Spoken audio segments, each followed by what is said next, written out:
President Trump is under fire after retweeting a tweet from one of his supporters that said the name of the person who is the alleged whistleblower that prompted Trump's impeachment inquiry. We have Yahoo Finance's Rick Newman here to break this all down for us. So what's the latest here right now, Rick? Well, Trump is kind of going after this guy. I mean, somebody else mentioned the name. I mean, this name has been out there mostly in conservative media. I don't know if it actually is the whistleblower, but there seem to be some people who feel they have figured out who this is.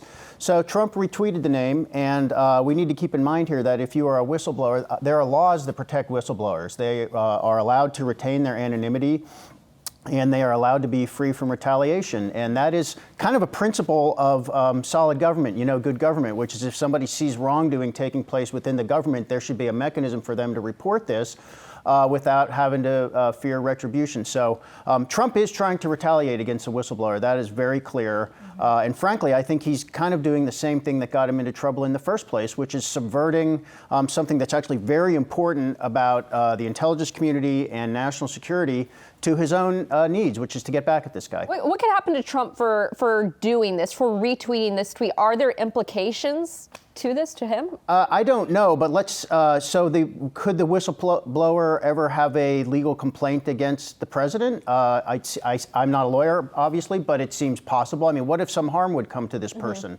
Would he have redress against the president? I don't know.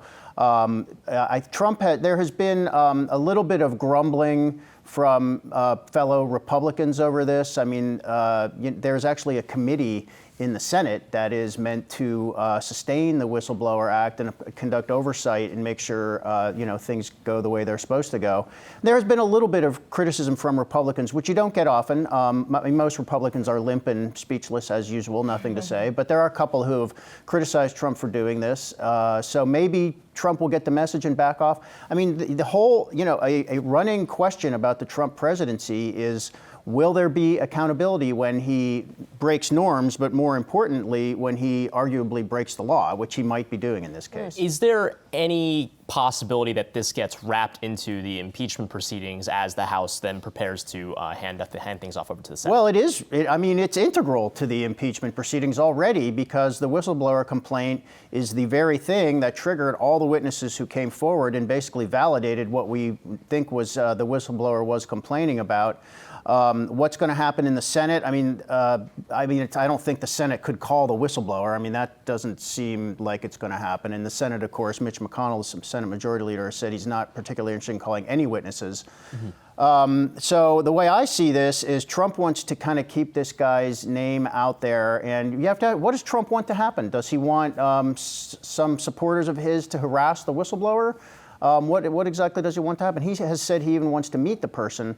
There's a law that protects the person from having to meet his boss's boss's boss's boss's boss, who is obviously in a position to retaliate against him. You have to wonder, what are the motivations behind this? What does Trump want out of this? Yeah. I mean, does he want his supporters to silence go? Other does he want yeah, maybe it might be. Does he want his supporters to show up at the guy's house?